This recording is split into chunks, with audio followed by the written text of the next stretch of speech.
Hey, friendo, Steve here. Hey, Larson. And welcome back to the Steve and Larson Pro Wrestling Podcast, ruining pro wrestling podcasting since 2014. Jam-packed episode today. We've got AEW and NXT reviews, and we've got tons of news, including what you guys want us to talk about. But first, there's a lot before that. We got potentially, let's hear it, Larson. Whoa! Whoa! The return date for Cody Rhodes. Whoa! Larson, I think we both kind of figured that Cody would probably take some time off after losing the WWE undisputed title to John Cena at WrestleMania 41 in that thrilling Night 2 main event. I mean, the dude's been on the grind, basically, since he got to WWE, besides that brief period of time where he was getting that pec of his fixed, which, you know, still pretty tough gig there. Yeah, I mean, that's grueling rehab you got to undergo to get back in the wrestling condition after ripping your pectoral muscle off the bone. Absolutely. And then he comes back, and he is basically the guy in WWE doing all the media appearances, et cetera, finishing stories. But now could be that his break from wrestling is going to be over soon, sooner than we thought maybe. PW Insider is reporting that there have been pitches made for Cody to come back at this weekend's Backlash premium live event. Whoa! Though the site notes that it hasn't heard whether that's definitely the direction WWE is going in with Cody's return. Of course, all things subject to change, Lars. It could be a situation where Cena, after probably a dull, boring 45-minute main event match against Randall Keith Orton, does something to cheat to win. Cody then comes out to make the save or maybe a post-match attack. Cena is delivering to Randall Keith Orton. Maybe something like that. But although it seems kind of soon to kind of set up the rematch, because I don't think they're going to do that in Money in the Bank. Well, that was going to be my next question to you, is if he comes back, if Cody comes, I mean, dude, it seems kind of obvious that Cody's got to be the guy to dethrone John Cena. Otherwise it'd be kind of weird. Yeah. If Cody comes back as soon as Backlash, I mean, look, there are plenty of feuds that they could spin him off in the interim. But if he comes back at Backlash, you would think the latest they would do that rematch would be SummerSlam, as opposed to sometime deeper into the fall, maybe allowing more time for John Cena's redemption arc so that he can retire on a good guy. I'm sorry, as a good guy, on a good guy, as a good guy. Is that your read on this as well? If Cody comes back sooner, you think the rematch would be, you know, Cena would lose that title sooner than later? I honestly don't know, because I don't know how long they're going to go with the heel Cena story. Is it literally going to be up until Survivor Series? I mean, it's the huge stadium show. They're not advertising Survivor Series as War Games this year. So it's entirely possible that he has, I mean, first of all, it's entirely possible he has his last match there. He have this huge stadium show, sell out the place for John Cena's last match. I guess in my mind, it would probably be more fitting for Cena to finish his career as babyface John Cena, which would require the redemption arc to take place, obviously, second half of the year, which you would think losing the title would probably kickstart the redemption arc. But at the same time, then it'd be like, all right, well, will we get like essentially 3 months of heel John Cena? The thing is, like, he's leaned so deep into the heel thing, like just eviscerating fans left and right. And on top of that, like, what is it? I mean, the Orton match will be really telling in terms of like what he does. Are we going to see Travis Scott again? Mm-hmm. Is he going to just straight up cheat? What is it going to look like? It's going to be not a ton of like heel Cena. No. Here's an idea. I mean, they could either spin Cody off to, you know, he confronts Cena at the end of Backlash, next SmackDown. He's coming out to drop a promo. He's confronted by somebody else. I don't know who. Mm-hmm. He gets, you know, kind of off on his own feud, while Cena, sets up his feud for either Money in the Bank or SummerSlam. Or there's that rumored match where John Cena is going to tag with Travis Scott. That can maybe happen at Money in the Bank with the company thinking, well, the Money in the Bank matches are going to sell Money in the Bank pay-per-view. yeah. We don't need to have a title defense there. Yeah. So Cody can find a partner for the tag match. And even after that, they can spin Cody off to something else. Man, you've got, what is it? How many more appearances for John Cena between now? 26 after this Friday. 26 after this Friday. 25 after this weekend, because he'll obviously be a Backlash. You gotta take Cena. I know the Survivor Series Stadium show, but you got that extra month. Mm-hmm. You do a literal, like, I mean, I believe, if I'm not mistaken, I think there's a Saturday night's main event that July, is in December. I think there's one in December as well. Do you think they'd have his final show, his final match, be a network special as opposed to a themed premium live event? Well, you can theme the Saturday night's main event. You can give it a subtitle. Yeah, I mean, look, they can promote whatever they want to promote. On top of that, it's on network. I mean, that's kind of a big deal. I know those Saturday night main events are ostensibly like, Battle of the Belts, where nothing like really kind of happens. But I mean, that can all change. You have a date, you use it to maximize, the viewership, and give NBC added value, Larson. Added value. But the bottom line is, like, with 26 dates left, like, you're looking at, because I did the math on this before, you're looking at basically every premium live event and network special, talking about the Saturday night's main events, and you still got to do post shows, so like Raw or SmackDown afterwards, and a couple of Raws or SmackDowns in advance of the big ones is sort of how that shakes out. You got to think you got the entire year just from a storytelling perspective. I know their Triple H has been known to speed run some things. Yeah. But like, golly, he's leaning like to do a heel turn and a face turn all in the same year. Like you need to maximize those dates, and you got to draw them out a little bit. Yeah. So I don't know. I get the feeling SummerSlam is where he's going to lose the title, and probably I would think they got to do some big angle where Cena. It's not necessarily Cena realizes, oh, I've been a dick.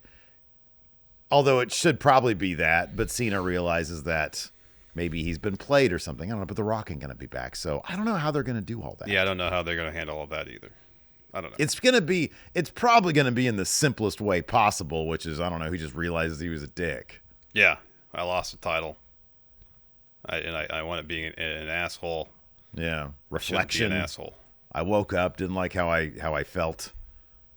Emotionally, mentally, not necessarily physically, but physically, he probably feels like shit also because probably he's getting up there in years. Tough, and he's wrestling old. Is tough on the body. Plus travel. Long days shooting movies and TV shows. Peacemaker. And stuff. Those are 14, 16-hour days sometimes. Sometimes you get lot. one day off a week. Maybe. Grueling. It's the grind. Anyway, let's talk about another guy. Let's talk about another guy who's known for the grind, Larson. As in grinding my gears whenever he shows up on television. Goldberg. Talk about Goldberg. Concussion before a match. We've been seeing a lot of talk both in our comments and our videos, and I think in kind of like the larger wrestling social media sphere about Goldberg somehow, some way, maybe make an appearance as early as this weekend's Backlash to confront Gunther. According to WrestleVotes, Goldberg's WWE return could happen very soon. That's what WrestleVotes had to say. Quote, according to multiple sources, Goldberg's name has been floated internally within WWE over the past week. The first time since his Bad Blood appearance and his interactions with Gunther. Feels like the inevitable return is nearing. So, following WrestleVotes report, Fightful Select stated that sources, quote, familiar with the situation, confirmed that Goldberg versus Gunther is under consideration as a possibility for the year 2025. Can we just get this thing over with? Can we just get this thing done, please? Saturday night's main event, maybe. I don't know. No, you want the May one in Tampa? Yeah, sure. Gunther versus Goldberg. No, that's going to be on pay-per-view. You think so? Well, sorry, premium live event. Pay-per-view doesn't exist anymore. There's no premium live event anymore. They want to drive up those Peacock subs. Added value for a Netflix deal. Drive subscriber numbers. I mean, is there? I mean, Goldberg. He was, he was what on the Atlanta Falcons. Correct. Yeah, back if he's a former NFL guy, maybe they're gonna find a bond there. I don't know. Like, is Gunther gonna? Is the idea like Gunther's gonna literally kill Pat McAfee? He's got him choked, and that he just doesn't let go. Pat's good friend Bill Goldberg's gonna come out and help him out. Yeah, I mean, I don't know what that match. Goldberg. When's the last time Goldberg had a match, dude? Goldberg. The Lashley one? Cage match. Is it? That was so long ago. That was such a long time ago. Let's see here. Roman Reigns defeated Goldberg at Elimination Chamber 2022. That was a year after the Lashley one. All right. Jesus Christ, that was 3 years ago. Yeah, that was a long time ago, man. That was over 3 years ago. Yeah, it's crazy. Time moves so fast. It does, but what I'm getting at is he's 3 years older than he was then, and Larson, he was old then. How long ago was the Undertaker match? Jesus. That was... Like 5 years ago? 6 years ago? Where is that? Braun Strowman, Goldberg, The Fiend. Where is that match? I don't know.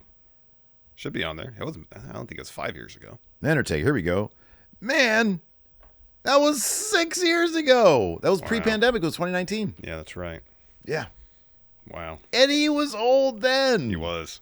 Yeah. He was old when he came back and beat Brock Lesnar. Yeah, dude. Goldberg. And that was, how old is this guy? Oh, my God. He's 103 years old. He is almost 60. He's 58 years old. Yeah. I mean, that being said, he's in fantastic shape. I hope I'm in somewhere close to that good a shape when I'm that age. Good luck with that. I mean, ideally, you'll have a strong ticker on you. But yeah, look, for his age, of course, obviously, the guy is in phenomenal shape. He looks in great shape. He always looks like he's well rested. And if anybody can drag his old body to a good match, it's going to be Gunther, or to a serviceable match. It's going to be Gunther. So yeah, you think Goldberg's got to go back and go out on his back, right? Man, I don't know. Oh, get out of here. You do know. He's got to go out on his back. I don't know. I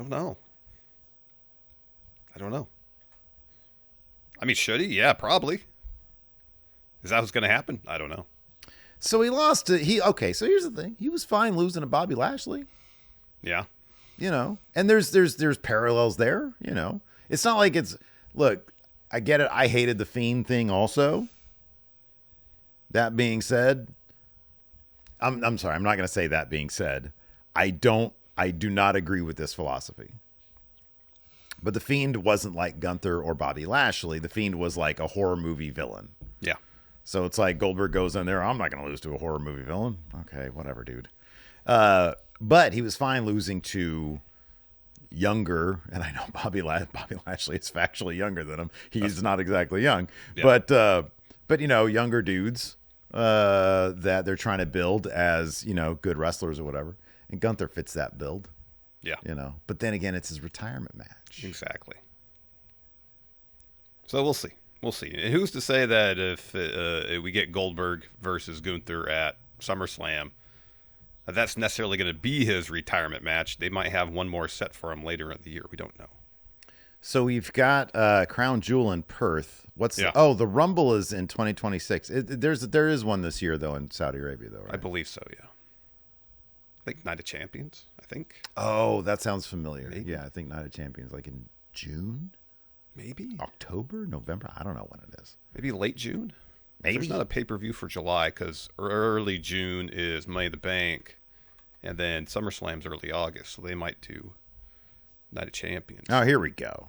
What? Night of Champions, June 28th. All right, so that makes sense. Yeah, he does the Saudi shows because they pony up tons of cash. Mm-hmm. That Roman Reigns match, his last match, was 6 minutes long. How long do you think this Gunther Goldberg match is going to be? Oh, it should be like 4. Should be, yeah. Yeah. It's been 3 years. You knock off a couple minutes, minute per year. How about that? Yeah, that's good. That's good. So 6 minus 3, whatever 3 that minutes. Is. Steve wants 3-minute match. You gonna argue with that one? No. Nope, didn't think so. All right, before we continue talking about the week in wrestling news, we have a sponsor for the show this week, Larson. Let's talk about them. We do. This episode of Going In Raw is sponsored by BetterHelp. It's Mental Health Awareness Month, Steve, and while more and more people are realizing the importance of taking care of one's mental health, there is still a lot of progress to be made. That's right. A recent survey found that 26% of Americans have avoided mental health support due to fear of judgment.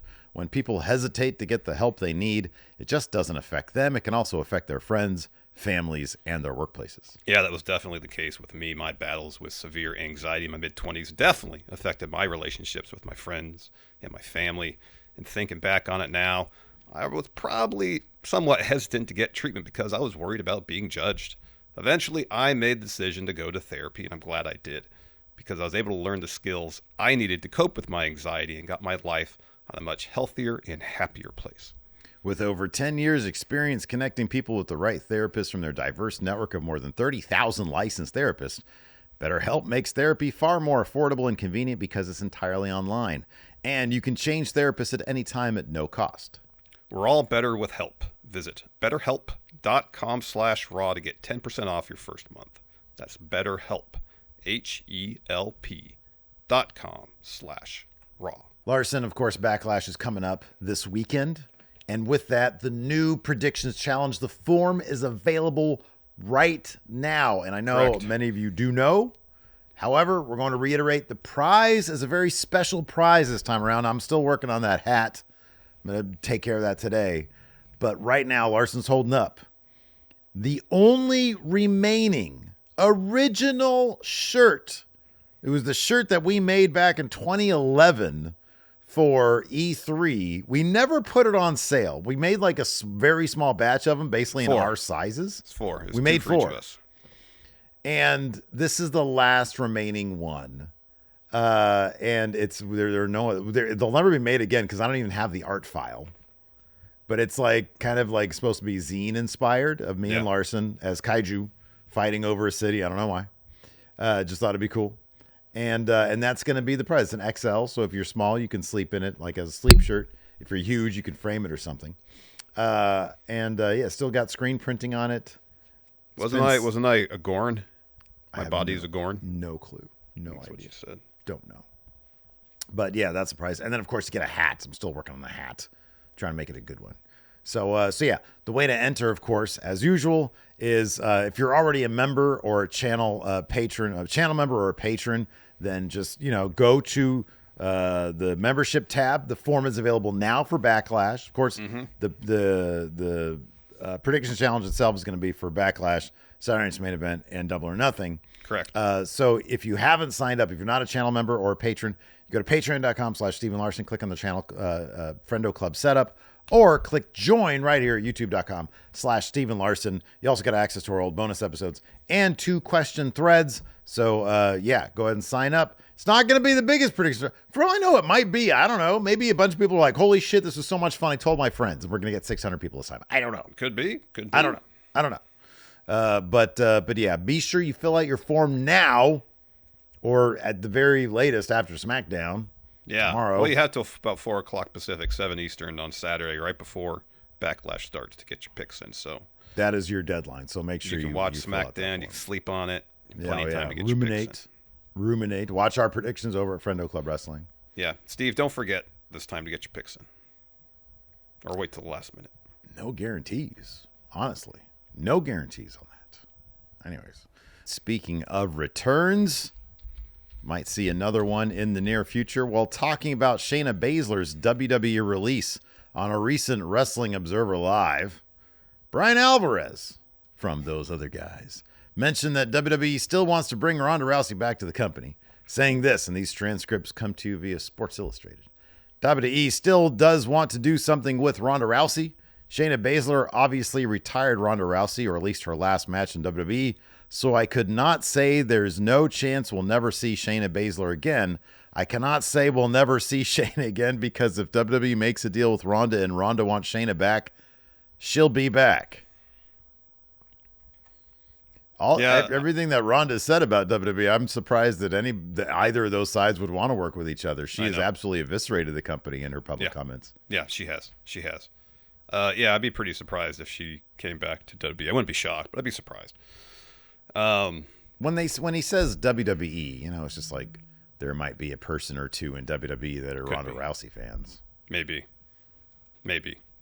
Yeah, I mean, like her last run, it just didn't really seem like she was enjoying performing.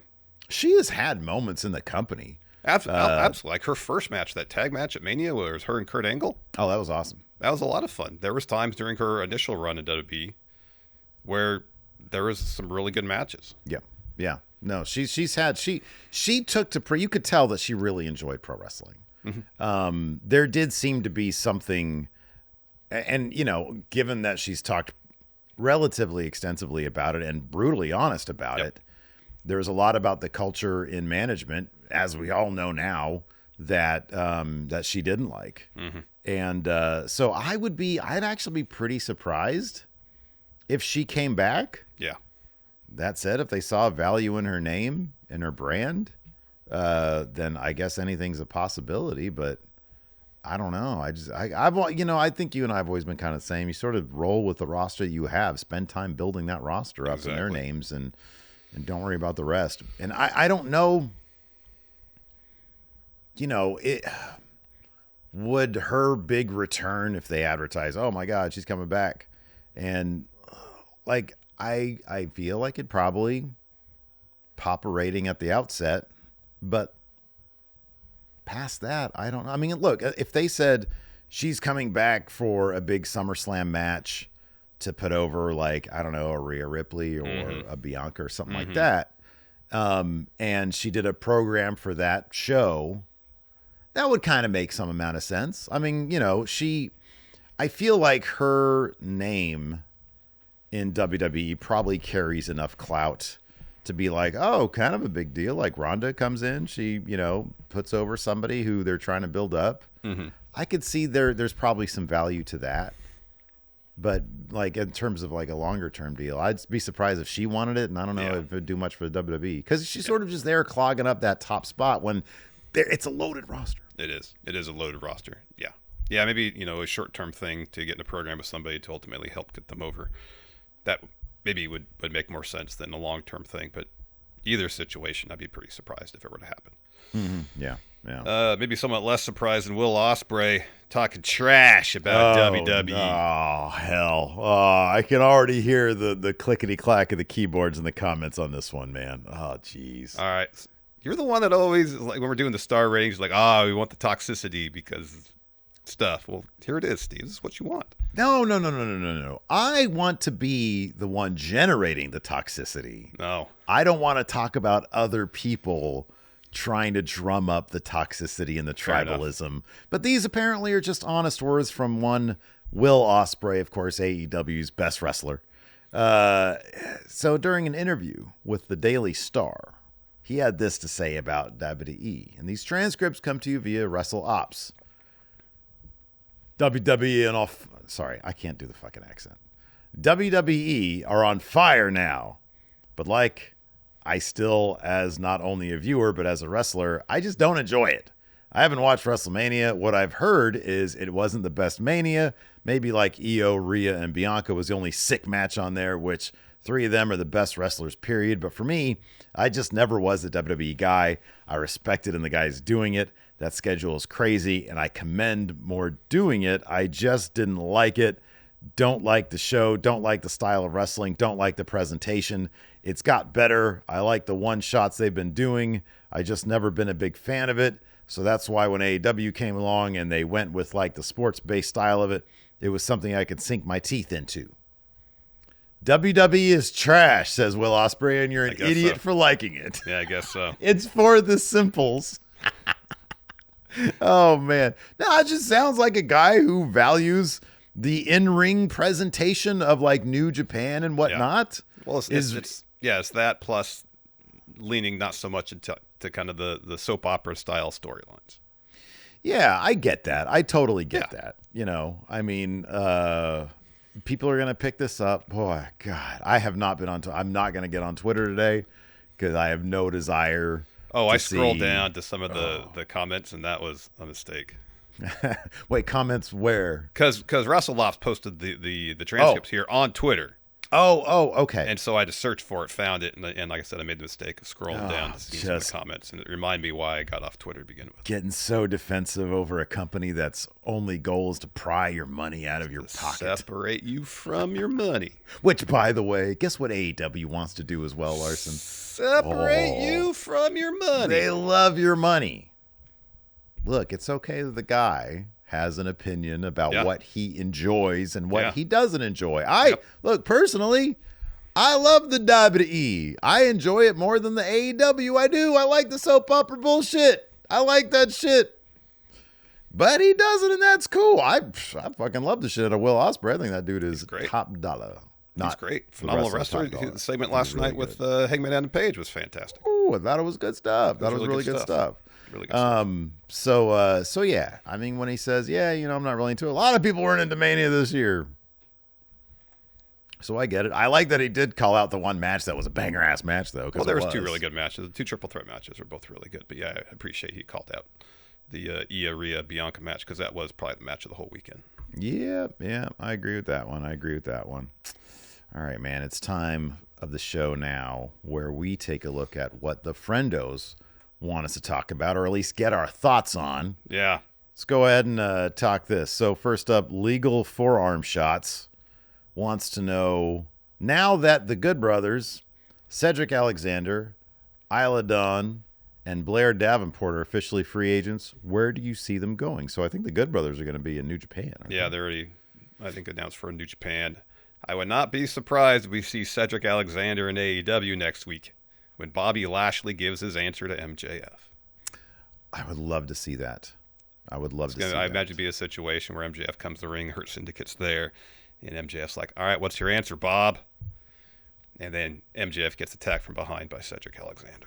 I'd love to see it. Boy, I'd mark out big for that one. See, that's a big moment right there. I want more of those big moments. That is a huge moment. Isla Dawn. I can see her going to TNA. Mm-hmm. I don't know, where she would prefer to be based, given that she's from the Europe. But, I don't know. But TNA seems like a good spot for her. Blair Davenport. TNA? Probably, yeah. Well, no. Wait a second. Oh, no. Well, AEW, maybe? She was there once. She got there was the thing with her and, what's her name? She got released from AEW, Blair did. Oh, did she? Yeah, there was a thing with, what was, I can't remember what the other wrestler's name was, but there was a thing. Oh, time's flying. Yeah.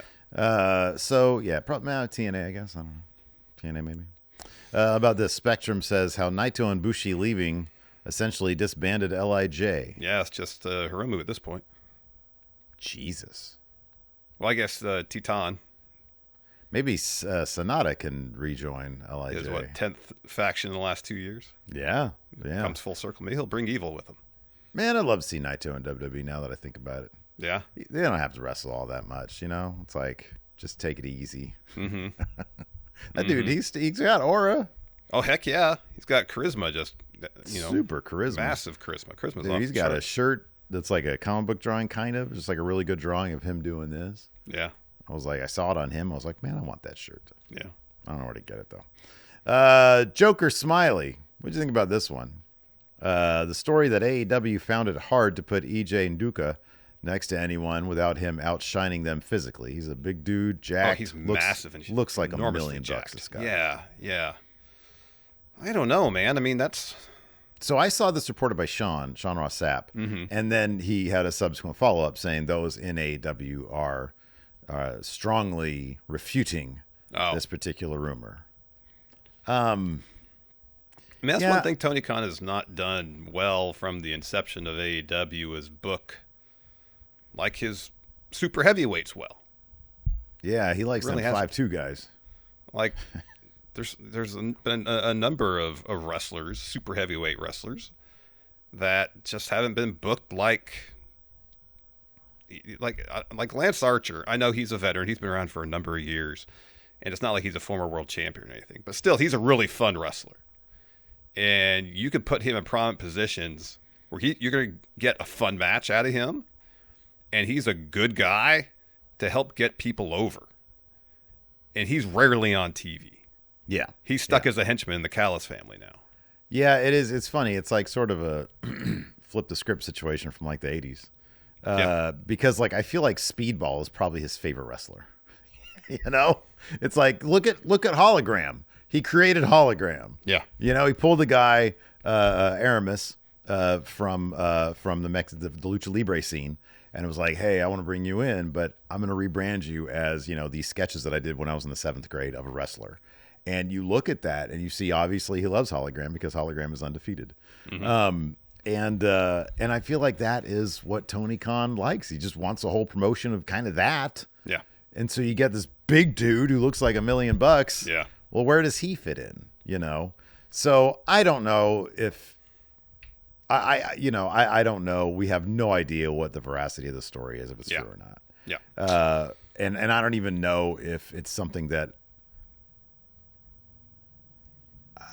I don't know. I don't know if I'd be like, oh yeah, that makes sense, or no, it doesn't make any sense, because I'm kind of not there. I don't know if there are certain things that this dude brings to the table or doesn't bring to the table, because it takes more than, you know, a look. Mm-hmm. But I don't know. For all I know, he's a 10 out of 10 promo. He's a 10 out of 10 in ring guy. I don't know. I don't know. I haven't seen a big sample size of each. I can just see like how over the course of AEW's history, how Tony Khan has booked super heavyweights and big dudes. He hasn't done it very well. Yeah. What do we think about this one? Holger says about Dana White reportedly launching a season of Power Slap with professional wrestlers. So I first got exposed to this because our old friend Zicky Dice had posted a picture of him and Dana White. And then Sean Ross Sapp and Fightful had a report saying, there's a number of professional wrestlers sort of on the indies that apparently are doing a season of Power Slap.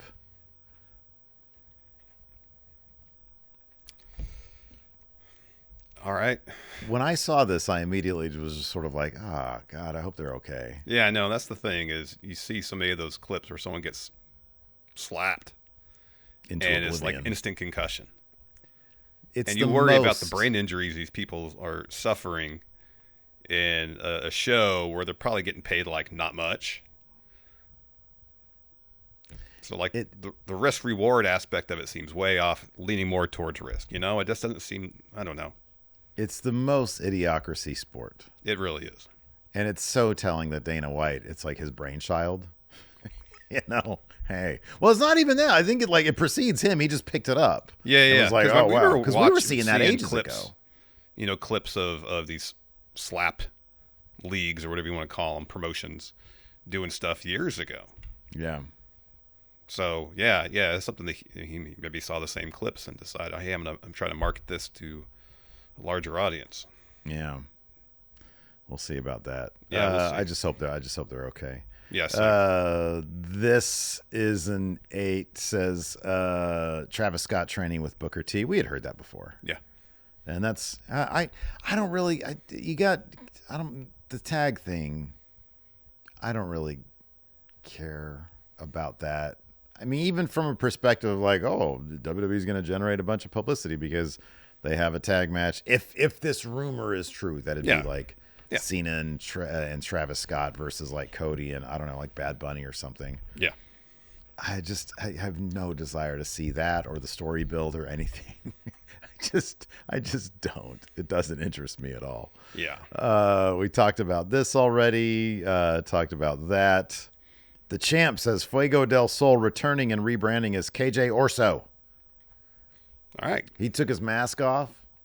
It'd be cooler if he was rebranding as KJ Ortbo. Yeah. Like from Severance. Yeah. You know. Oh, that'd be cool. And like you can do stuff where backstage he's himself. And then once he goes through that curtain. Yeah. He's severed. Yeah. Hey, that'd be cool. A Vertigo Hitchcock shot for an entrance. Yeah. Bing. Yep. And then, of course, for his entrance, he'd always have choreography and merriment. There you go. Marching band and all that. Yeah. Let's see here. That is a Batman question. I don't really know much about it. Dave Matuszek says the arrest of Duke the Dumpster Drosy. The less I say about that, the better, man. Y'all can search that one up. I don't want to touch that at all because I think I only saw the headline and I was like, nope, not what I'm here for. And then we talked about these last ones. So there you go. We talked about what you guys want us to talk about. Now let's talk about AEW Dynamite. Yeah. Standout segment of the show for me was the opening segment where Hangman comes out, drops a promo, kind of talking about his journey specifically as it relates to Swerve, and says, I'm not going to forget what you did to me. Don't think I can ever forgive, but at this point I have to move past it. I have to move on. I have to move forward. And it seems like, all right, Hangman is approaching, the full babyface turn of his redemption arc.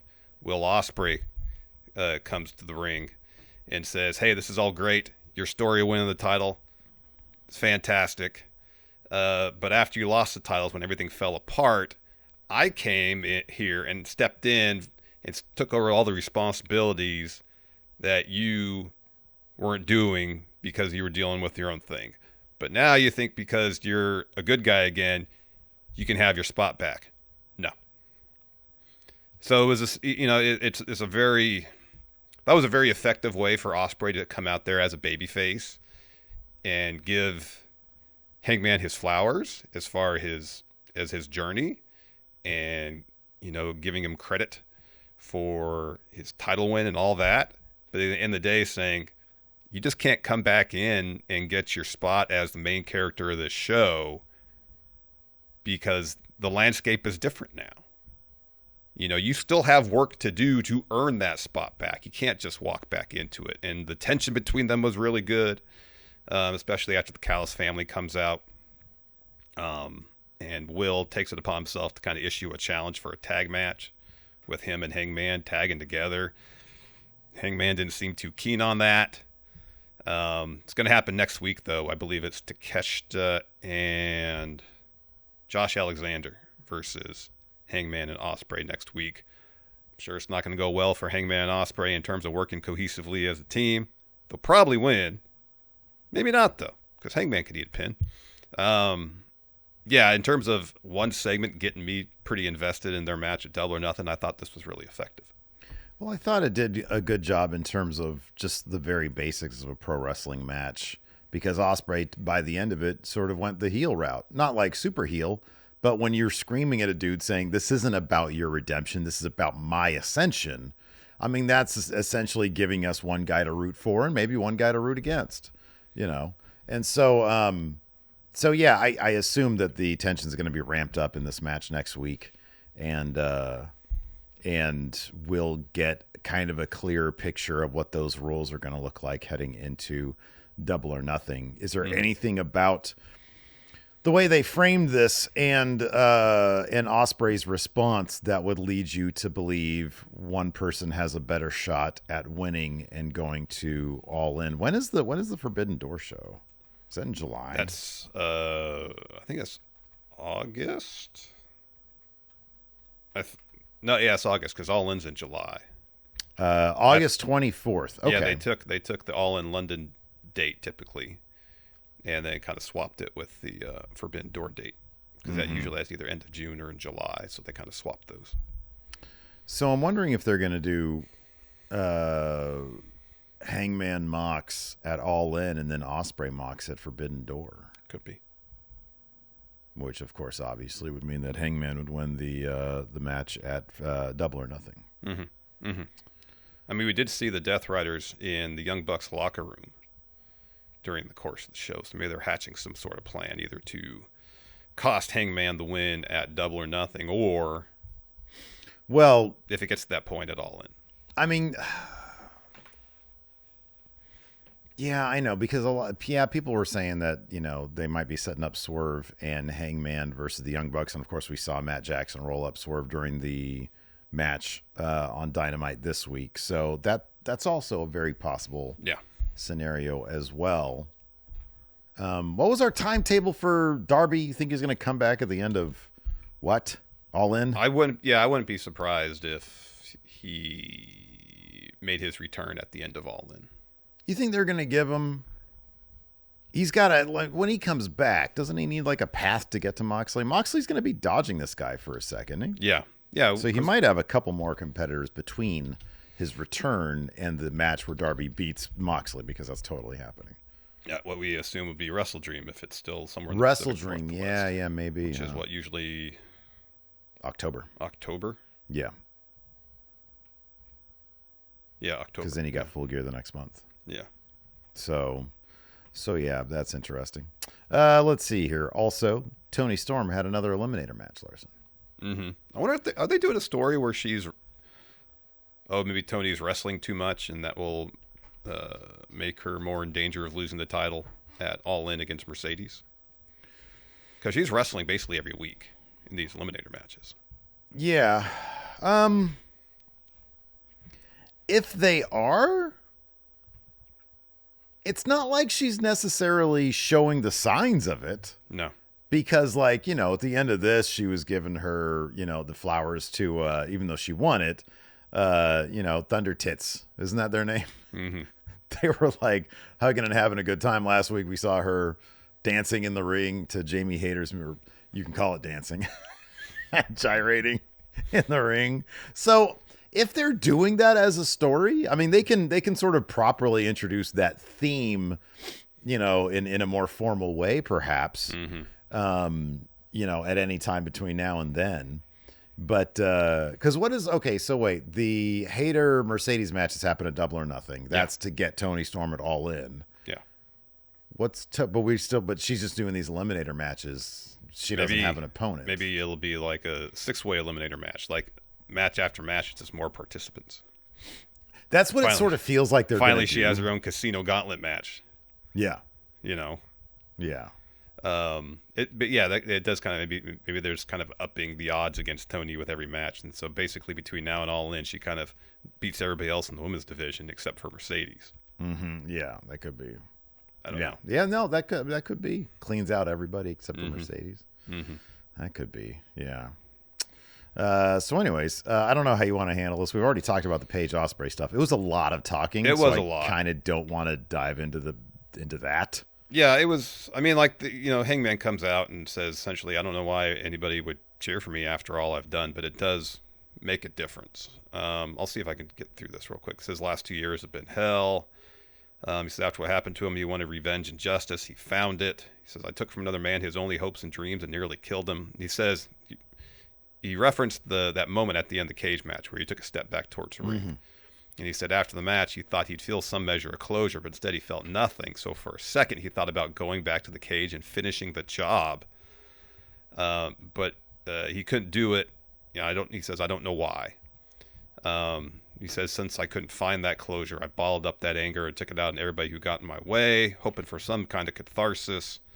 But all it did was tear down everyone around me. So that's when he said to make a decision. Swerve, I'll never forget. I don't know if I'll forgive, but I have to move on. Yeah. He talks about the matches he's won. Andy Owen says he's got a match against Ospreay at Double or Nothing. This brings out Ospreay. Like I said, he puts over Hangman's journey to winning the title. And that's when he said, just because you found yourself, do you think you could take your spot back? That doesn't mean cowboy shit to me. This is about your redemption, but it's too little too late. This is about my ascension. So they get into each other's face. Callis family walks out. Don Callis calls Will Ospreay stupid. Says you're in the ring with a violent sociopath who put his mentor in the retirement home. And then Paige starts to make a move towards Callis, and Ospreay holds him back. And that's when Ospreay says, hey, you bring any two of your guys to the ring. And then Paige grabs Ospreay's hand off his lapel. Mm-hmm. And then that's when Callis says, we'll find any two members of the family and we'll see you in the ring next week. Yeah. And they have a bit of a stare down in the ring, Ospreay and Hangman. Yeah. A little bit later, Ospreay has an interview backstage. Renee's asking him about tagging with Paige. He starts to answer, but he's interrupted by MJF. He plugs the Dynamite Diamond Ring being available on Shop AEW. Is that what you want for your birthday? You put it back there with your title belts? Nah, bro, not at all. I'm kind of curious how much that thing is. But anyways, he says, he's like, what do you want, dude? Ospreay's like, what do you want? MJF basically says, you know what? I hope you win the Owen and go on to win the title so that when you face me again, I'll get another easy win. And Will's like, oh, why weren't you in the Owen? Oh, maybe it's because you're scared if we step in the ring again, it's going to end up like Wembley again. MJF says, I hope we wrestle again, because if you do, but you're going to find out nobody's on the level of the devil. And then Will grabs him and says, I'm Will Ospreay, and I'm on another level. And then he calls him a knobhead, which is like dickhead. Yeah. Mentioned Tony Storm in another Eliminator match. It was a 4-way match. Before that, we had Anna Jay and Harley backstage. Harley's hyping up Anna. And Anna's like, hey, you can have my back tonight. And it was way more comedic than how I'm describing it. Harley was like, yeah, I will. Yeah, this is probably my segment of the night. It was pretty funny. She said, yeah, you're going to have my fat ass again tonight. Yeah. And Harley says, both hands. Yeah. It's pretty great. And it culminates with Anna jumping on Harley's back, and they walk out for Anna's entrance. So it's Tony Storm against Anna Jay, Thunder Rosa, Penelope Ford. This was a fun match. Yeah, it was tons of fun. It was really fun. Megan Bayne makes an appearance to take out basically everybody, but then Harley takes her out of the ring, and they kind of brawl up the ramp because Harley has a pipe. So then Ford puts a death lock on Anna.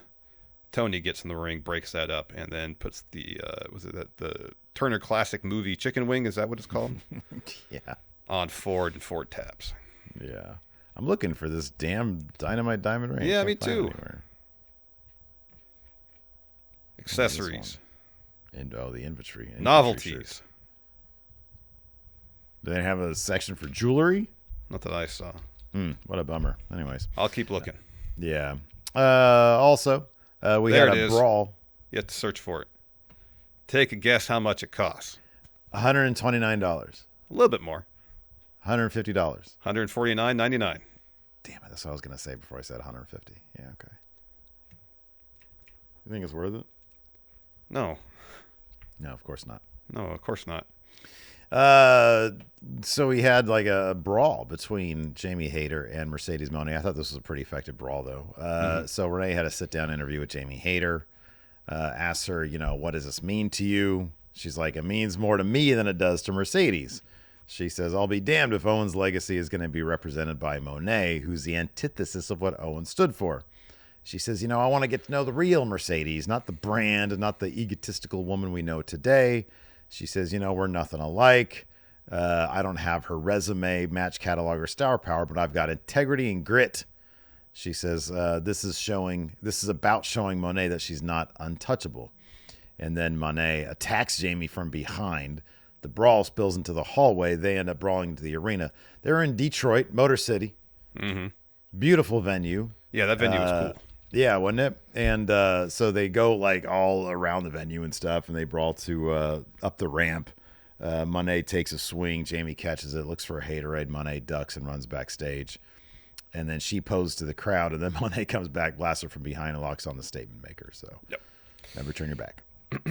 Of course, we had another Hurt Syndicate MJF segment.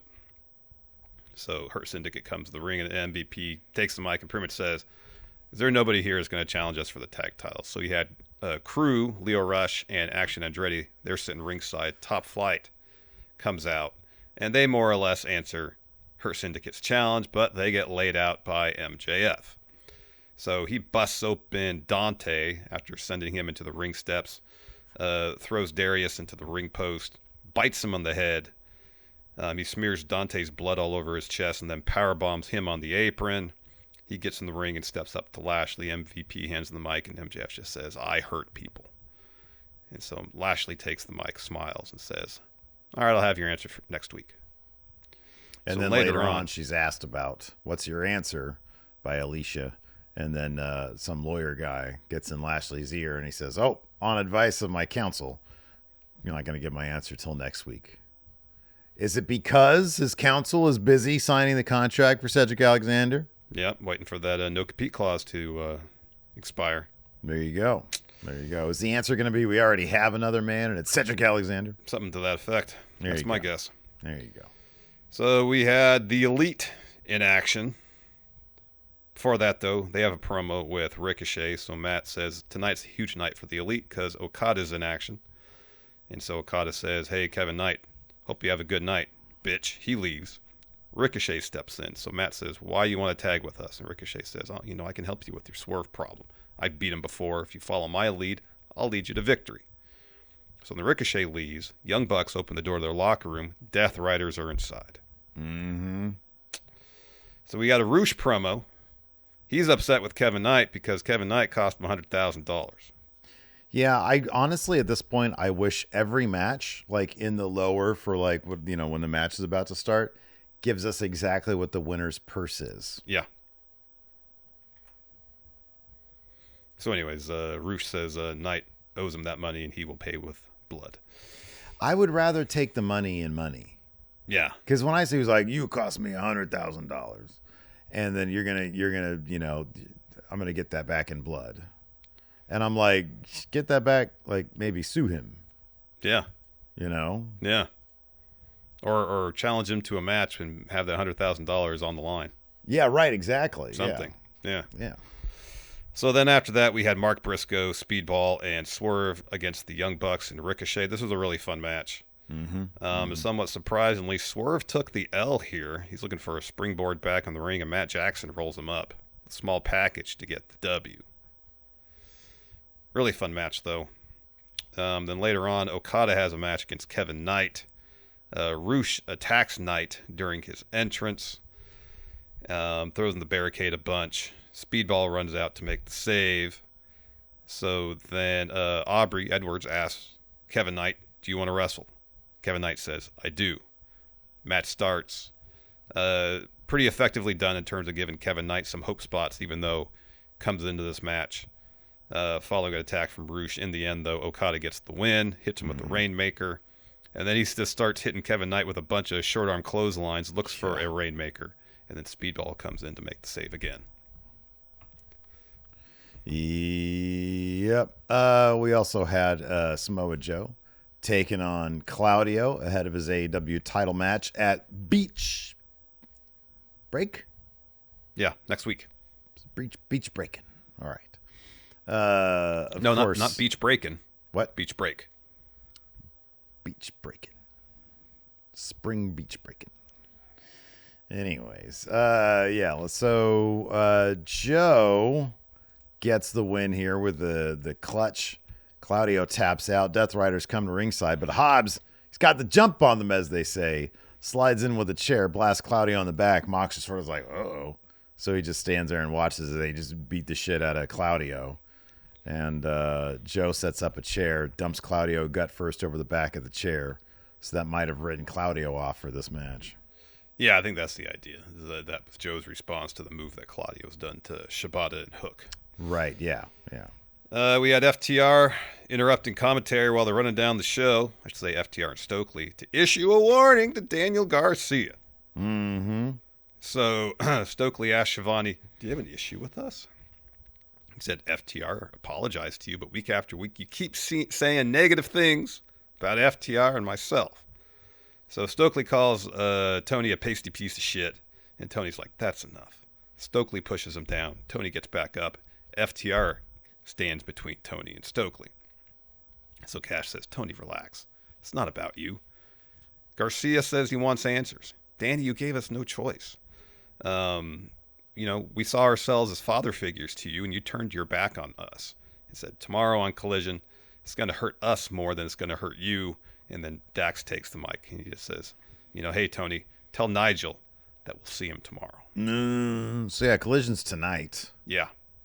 Good Rather show. It looks Saturday. like it's a good show. Some good matches on that show, too. It's the same venue, too. Yeah, right. Yeah. In Detroit. They taped it last night or live tonight? I imagine it's live, but I don't know for sure. Maybe they taped it last night. Maybe they did tape it last night. What's going on Saturday? Why are they not doing this on Saturday? Probably playoff basketball or playoff hockey. Boy, who was it? Who got blown out? Denver got blown out by OKC. Yeah. Night, right? Jesus. Yeah, 40-something points. That's rough. I was like, when they were down 20, I was like, Denver's going to come back because everybody's been coming back from like huge deficits. No, then they were down 49 at one point. I'm like, this is going to be the greatest comeback of all time. No. Yeah, I don't know if the rest of the series is going to go well for Denver. Yeah, I don't know either. But maybe when they go back to Denver, maybe they'll be fine when they go back to Denver. It could be. I don't know. It felt like it's the elevation, you know. Oklahoma City was like, oh, you think you can beat us? Mm-mm. Yeah. Yeah. And Did you watch the end of that Knicks game, the Knicks Celtics game? No, I didn't see it. Jesus, man. It is funny because, like, these days, the way that a lot of these games have been going, it's like, oh, New York's down 7 with, like, 24 seconds left. Whatever it was. I forget what it was. Yeah. Jeez. I think it was closer at that point, but, like, with a minute and a half left or something, they were down, you know, a not insignificant amount. Yeah. It was just thing after thing after thing. Yeah. And then you see Tatum's last possession. It's like, what are you doing? Yeah. I don't know. That's what I was thinking with the T-Wolves Warriors game, because it's like, all right, if the Wolves can get it under 9, with 2 minutes left, there's a chance. Yeah, right. Yeah. But they can never get it under 9. So yeah. Nick Wayne defended the Ring of Honor TV title against a mystery opponent. That mystery opponent, someone from Christian's past. It was Michigan's own Rhino. Gore. Relatively short match. Yeah, Rhino's old, man. And not like in the pro wrestling, oh, he's much better now that he's old. He's just old. Yeah, he's kind of old. He's getting up there in years. So Rhino's looking for Gore. He gets distracted by Kip. Nick Wayne rushes towards Rhino, but he gets hit with a spine buster. Wayne kicks out of that, but then Nick Wayne does a kill switch on Rhino to get the win. And after the match, Christian's like, give me the title and put it around your waist. And he acts like he's going to do it, then stops, holds it up in front of him, and then drops it right at Nick Wayne's feet. It's not going to end well for Christian. No. He's going to get dropped by that Nick Wayne guy. Yep. Willow had an interview backstage and talking about Death Riders. Chris Statlander walks in and she says, I've been trying to talk to you privately. You're not willing to have the conversation, so we're doing this now. And Willow says, all right, I'm sorry. Yeah, I know you're sorry. I know you're disappointed you lost the Owen. I could have won it last year if it wasn't for you. And she says, this conversation is over. Oh, wait. Ashley, if you want to meet in the ring tomorrow, we can do that. And Chris says, yes. So they will have a match. Should be a good match. Yeah. And then finally here, apparently Outrunners are feuding with the Callis family. It must be a Collision thing. Yeah, I'm assuming so. All right. So Callis tells the Outrunners to find a partner to take on 3 members of the Callis family. I'm guessing it's going to be Archer. Probably Josh Alexander. No, Josh Alexander's already wrestling. Yeah, it's going to be That's next week. Next week he's wrestling, so it'll be Josh Alexander, Archer. Or, no, it was Roppongi Vice. Yeah, Roppongi Vice. Roppongi Vice and Trenton, Archer. Trenton, what's his face? Rocky Romero, yeah. Yeah. Roppongi. Is Brian Cage still there? No, he's out with the injury of some sort. Okay. The torn quad? Yeesh. He's got a leg injury, I think. Okay. That's a big dude. Yeah. Let's talk about NXT. We have a new number 1 contender for Stephanie Vacquer's NXT Women's title, and it is Jordynne Grace in a match that, oh my God. There was a couple scary spots there, huh? It was a pretty vicious match, and yeah, there were a couple scary spots. Like after that gut wrench slam, Corey Graves just about lost his mind. Oh, Corey was freaked out. Yeah. Corey was legitimately freaked. You could tell. You know what? The one thing that really, really disappointed me this week, Corey Graves did not continue his anti-Elias thread. Mm-hmm. Remember, he was always so anti-Elias. Yeah. And when Elijah shows up, he just sort of popped a little bit, and that was it. I know. I was for long-time NXT fans, that would have been such a joy for Corey Graves to start running down Elias. Yeah. Boy, that made me sad. I know. Same. I was hoping for that as well. Yeah. But the Jordynne Grace versus Julia was really good. There was that gut wrench move that Julia kind of landed on her forehead, and then the Michinoku driver was nasty. Mm-hmm. Yeah. In the end, Jordynne Grace gets the win there with Beast Mode. Earlier in the show, though, Stephanie's backstage talking to Lola Vice, and Lola's like, no matter who wins tonight, it's going to be a tough battle for you at Battleground, but I'm sure you're going to win. And Stephanie's like, yeah, I've been wrestling all over the world, and that's prepared me for being at the top NXT Women's Division. And Lola says, well, after Battleground, I'm going to be waiting for my opportunity. And then Julia walks through and says, I'll see you at Battleground. And later Sorry, go ahead. No, I was going to say later on we had a Jordan Grace interview. She says she's going to beat Julia, get her title shot. Izzy Dame steps in, says, you may be the strongest, but you're not the biggest. And Lash steps in, says, I know you're not talking about strong, powerful women without me being at the top of that list. And Jordan's like, after I win the title, I'll see both of you. So Stephanie wins this, right? I would think so. Battleground match. You would think so, right? Yeah. It's going to be a good match, though. It is going to be a good match. We should do Battleground for predictions this month, too. I don't know what Cody's got going on. We have 3 events. I'm good with 3. All right. Next up, we've got Obafemi's next challenger has been revealed. A surprising choice. We had a battle royal to determine this.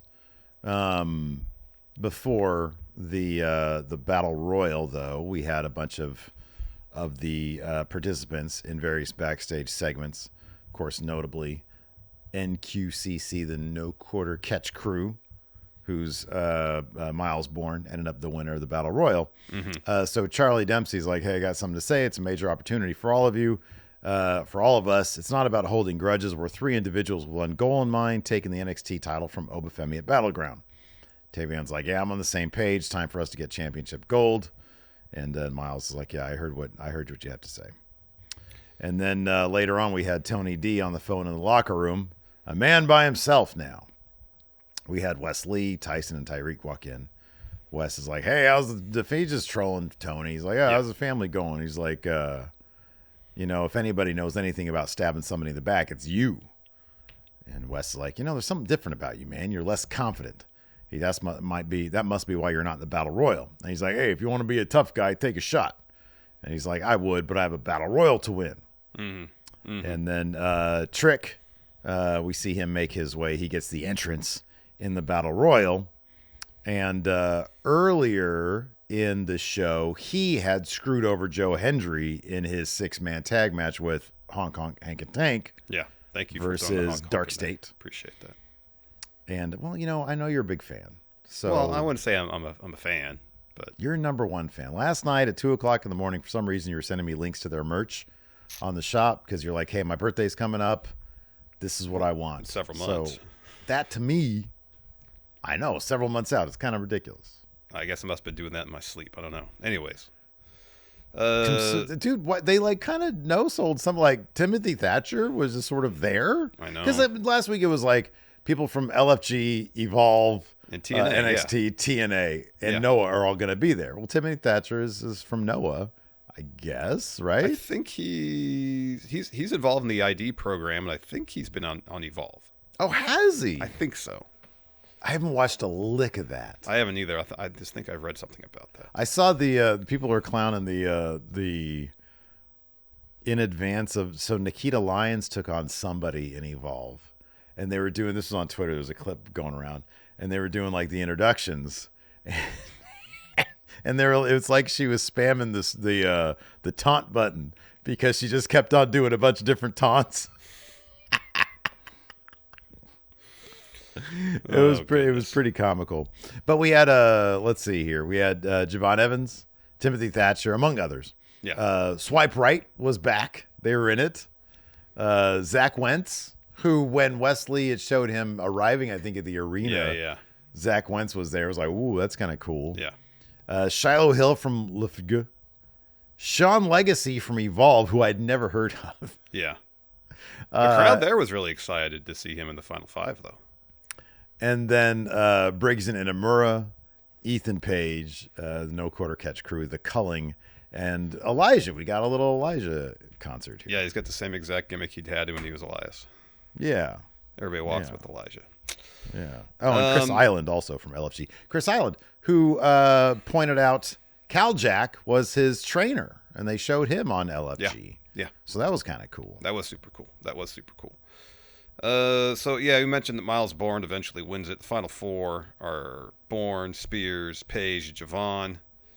So Spears and Page catch Javon while he's doing a cutter. They dump him out of the ring, so he's eliminated. Page then sends Spears over the top, and then Miles Bourne drop kicks Page towards the ropes. And Spears is kind of doing the skin the cat thing. And so he kind of gets a leg scissors on Ethan Page that takes him out, but in the process taking Page out, Spears falls to the floor too. So Miles Bourne gets the win.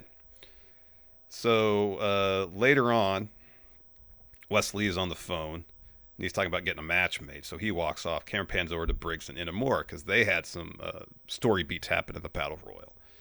And Inamura tells Briggs, I'm going back to Japan. I wish I could have been a better partner for you. So the calling walks up, and Brooks says, Inamura is better off now. Briggs always thinks it's the partner, but maybe the problem has always been you.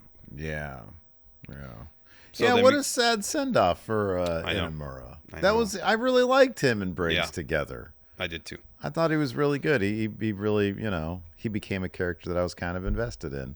But he ended up eliminating Briggs on accident in the Battle Royal. Yeah. So maybe it's better that he's leaving. So then after that, Charlie Dempsey tries to invoke the no quarter catch crew catch clause backstage. Yeah. So bold. They're all congratulating Miles Bourne, and Dempsey says, it's time for all of us to get serious. He says, I need all your help to get ready for my match against Oba Femi. Miles is like, hold up, I won the Battle Royal. And Dempsey says, you won, but for the good of the group, it should be me that takes on Oba. So Oba walks up and says to Miles, I'm impressed. And Dempsey goes, no, it'll be me facing you. And Oba says, I watched Miles win the Battle Royal. And Miles goes, I won the Battle Royal. The match is mine. But then he suggests that Dempsey try to prove that he can beat Oba Femi next week. And if Charlie wins, then maybe it'll be made a triple threat. And Oba's like, I'm done with triple threats. Done with them. Yeah. But I will see you next week, Charlie Dempsey. You know what I appreciate about this? Too often they run a little mini story where the good-natured student just lets the mentor walk all over him. I like that Miles Bourne was like, fuck you, bro. Maybe you could fight your way into this, but this match is mine. I really liked that. We don't need, Charlie Dempsey, fine, I'll give you my spot or something like that until he gets it back. No, he just straight up put his foot down and said, no, bro, fuck you. I like that. I do too. Yeah. I do as well. So you mentioned Joe Hendry teaming up with Hong Kong Hank and Tank to take on Dark State. That match got wonked because Trick comes out to brawl with Joe Hendry to the back, and Tank eats the triple team power bomb, so Dark State gets the win. Later on, Hendry is in Ava's office. She says, your beef with Trick needs to end. And Joe says, well, I'm not backing down. So Ava says she spoke to Santino at Battleground. It's going to be Joe Hendry versus Trick Williams for the TNA title, and the contract signing is next week. Question. Yeah. If Trick wins, isn't this technically a demotion? What's a more high profile situation? Trick where he's at, or being world champion of TNA? I mean, I think the numbers, if you just look at the numbers, suggest that the viewership for NXT probably outpaces TNA by a lot. So you could make the case that winning the TNA title would actually be a step down. Being like a former NXT champion on the, precipice of getting another title shot at some point is probably a better situation than being TNA world champion. Yeah. So it's like for Trick, it's like, damn, dude, do I want to win this? Do I want to lose to the TNA world champion, or do I want to become world champion? I don't know what's worse. I don't know. Yeah, I don't know. Yeah. Because, he's not going to become TNA champion, is he? No. I wouldn't think so. Is Hendry going to win this straight up? A bit of a pickle, isn't it? This whole match. It is. I guess it could be potentially a bit of a litmus test about whether Trick is going to be moving on to main roster when the draft happens, if there's a draft this year, or not. I mean, they've kind of done. I feel like they haven't mentioned anything, have they? Usually they mention it right after WrestleMania. When is Money in the Bank? June 7th? Yeah, June. Jeez, that's only a month away. I'm telling you, they're waiting until after SmackDown goes 2 hours, man. After SmackDown goes to 2 hours? Well, that's only depending on. It could be a month away as well. Or it could be 2. Yeah, who knows? I don't know. So was it last week Zarya told Kalani, if you want a match for the North American title against Sol Ruka, you got to beat me. So that match happened on Tuesday. Fun bout. Zarya spears Kalani through the barricade and then hits an F5 to get the win. So I guess no title match for Kalani. Nope. We also had Jada Parker facing Carmen Petrovich. So earlier in the show, Carmen and Thea Hale are talking in the locker room. Carmen says, "I'm done with the distractions." And Thea says, "Well, it's time to worry about yourself and be strong." Jada comes in. She starts talking trash. Tells Carmen that Ashanti wasn't the only thing holding her back. She's just soft. So Carmen says, you choked Jada at Stand Deliver. And Jada says, I'll meet you in the ring later. They have match. Jada gets the win with like a sliding hypnotic. That was cool. Mm-hmm, yeah. And so she attacks Carmen after the bell, looking for another running hip attack, but then Thea pushes Carmen out of the way. She takes the running hip attack, and then Carmen tries to kick Jada in the head, but Jada dodges and rolls out of the ring. Yeah. Yeah. We also had an OTM video package talking about how they were distracted before, but now they're locked in. What are they doing, Steve? They are what are they? Shit. Put in the tag division putting on notice. I got it. They got putting everybody on notice. Yes. Yeah, give me a second. It's Thursday. I didn't see this segment. What is this? Chase U gets a makeover? Why not? So Kale and Uriah give Andre Chase some new clothes, and you're like, you got to lose the sweater. And Chase is like, I'll try them on. So he goes and changes. He's got like a quarter zip. It's got the Chase U logo, on the left side, like the polos you get for the company picnic, Okay, yeah. And then he's like, yeah, this is all right. And he leaves, comes back, and then he's in a Chase U tracksuit. Okay, dude, you and I need to get on the same page with this. We need some Friendo tracksuits. Yeah. God, that'd be so cool. They don't have them on our merch. That's a bummer. I know. Preferably like velour. Yeah, velour's nice. Yeah. But like just a traditional tracksuit. Yeah, would be that'd be cool fine too. Man, that'd be neat. Anyways, let's go ahead and answer. Let's answer some questions. Perhaps. Let's see here. Street sweepers coming by my house. Oh yeah, sweeping the street. Luis here says, what are your top 3 beer recommendations? Preferably known brand, but if a local brand is really good, then I'll allow it. And 3 beers to avoid. Oh wow, a lot of beer questions there. 3 beers to avoid. Natural Ice. Natty Ice, yeah. Yeah.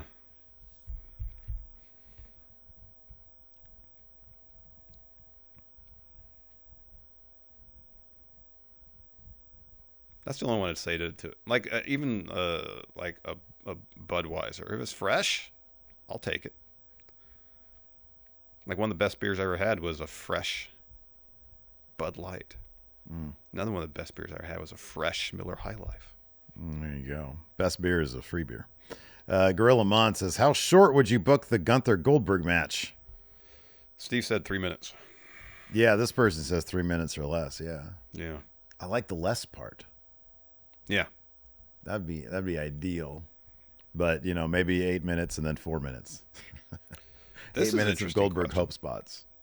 Miko says, name 2 good promo guys that would make for a terrible commentary team. CM Punk and Kevin Owens, because I don't think they like each other. Oh, a team. Oh, wow. Yeah. That's the answer. Because, I get the same feeling. I get that same individually, feeling. they're probably both really good. Yeah, they'd both be really, really good. Honestly, dude, to be real, I hope someday we get a Kevin Owens, Sami Zayn commentary team. That'd be fantastic. Wouldn't that just be the best thing in the world? Boy, that'd be great. Those two, maybe an Adam, like a 3-man Adam Cole. Oh, with Adam Cole. Yeah. Oh my God. That'd be something else. Yeah. Die Hard Homer says, what would be a better name for a wrestler? Brock Landers. Yeah. Reed Rothschild. Amber Waves. Todd Parker. I think Brock is too close to Brock. He's already an Todd iconic Parker. Brock. When I think of Todd Parker, he includes Buck Swope here too. Oh wow! I got to go with Reed Rothschild. Yeah, that's good. I got to go with Reed. That's good. I'd probably go with Todd Parker.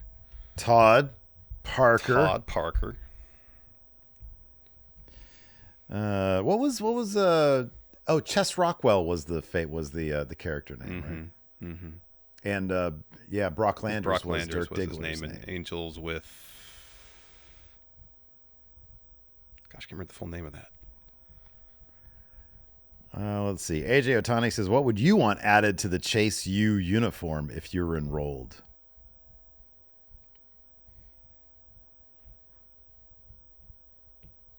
A fanny pack. All right. Yeah. Basketball shorts. Pack. That's good. That's good. Tymore here says, since Trick is going for the TNA World title, who from TNA should go for the NXT title? I think the answer is obvious, Steve. Werewolf Ed Edwards. Thank you. Yeah. Joe the Meme Maker says, with the new Pope announced, you see, it's Uncle Leo. It's Pope Leo. Jerry. The conclave voted for me. He says, who would you get to play a new modern day? What? I don't know what this means. Let's see here. Oh, wow. Ignacio with another film question. Oh, this is Ignacio. These are all so obvious. The answers are so obvious. Larson, he asks, what's a better film, The Departed or Wolf of Wall Street? I don't like The Departed, so Wolf of Wall Street. It's Wolf of Wall Street. Of course it's Wolf of Wall Street. It still boggles my mind that The Departed is the Scorsese film that won like all the Oscars. Yeah, but I agree with everybody who says it was a lifetime of treatment. No, it definitely we might was. not have another opportunity, even though he made like 10 movies after that. Yeah, I know. Wolf of Wall Street. We forgot to talk about this. Enjoyable movie. What? Forgot to talk about it. Oh, Wolf of Wall Street is wildly fun. It's so long. It is really long. David Tuchek says, with Thekla joining AEW in the near future, how do you think she would? So there was a little tease. There was a spider that came down on the screen at one point. Oh, I didn't notice. And then I think it's been reported that she signed. I forget. Yeah, I think so. With Thekla joining AEW in the near future, how do you think she would debut, and which belt should she go after? The Mercedes title. You know, if they have the casino gauntlet match for that Tony's in, because she's like, I'll take on everybody. Mm-hmm. Okay. Have her debut there. Obviously, she wouldn't be involved in the finish, but have her debut there. Man, you got to WWE this a little bit. You know, some mysterious vignettes. Yeah. The best entrance presentation you've ever seen in your life, and confronts Tony Storm in a promo, interrupting Tony Storm. You got to do the WWE thing. Steve says you got to do the WWE thing. Two Joints with Dave says, how do you feel about Elias being back? That wasn't Elias, that was Elijah. In kayfabe, I think they're the same person. Oh. Hey, he's been back in TNA for a while, hasn't he? What did you think of Cross in a social media video teasing the Righteous coming to be his faction? Oh, I didn't see that. Yeah, they're done with AEW. It's just a black and white video of him doing this. Should be being bow, brown. I mean, so long as they don't get beat by one wrestler in a tag match and one of their head goes in the other person's buttocks, then I think they'll be okay. Is that like because when I saw MJF attacking that tag team, that's the first thing I thought. Oh, Top Flight? Yeah. I was like, oh, is he going to put like that dude's head of the other guy's ass like he did the Righteous? Mm-hmm. Man, if I was the Righteous, doesn't work for me, brother. Oh, I'd walk out. I'd walk the fuck out. Yeah. Like, not doing that, Tony. Sorry. Javier says, what would you say could be AEW's first women's pay-per-view main event? Tony versus Mercedes could main event all in. Good, yeah. Mr. Sinister says, do you guys think Cena should lose his title or his very last match by giving up, since his motto is never give up? Wow. He hasn't tapped it forever, right? It's got to be the pass out then, because he'll never give up. Yeah. If he's going to be a good guy. But if he's maybe a heel, as a bad guy, he does give up, and as a good guy, his last match, he doesn't give up. Cameron Bordolazzo asks, what wrestler deserves a biopic and who should play them? Our answer for this is usually Bruno Sammartino. Oh, yeah, Bruno, yeah. As far as who should play Bruno? them, who should play Bruno? Boy, that's a tall task. That is. Oh, dude, if he could get jacked, Benny Safdie. Oh, yeah. I could see that. That'd be I could see that. badass. I could see that. Tell him, man, get the Safdie brothers to direct a Bruno Sammartino movie with Benny Safdie starring as Bruno. Oh, my God. That'd be amazing. Yeah. That'd be really good. Yeah, that could be cool. Yeah, I could see that shit. Yeah. Anyways, any more questions over there? That's what I got. All right, well, that's going to do it for the show today. Thanks, everybody, for tuning in. Appreciate it. Till next time. We'll see you guys around. Goodbye.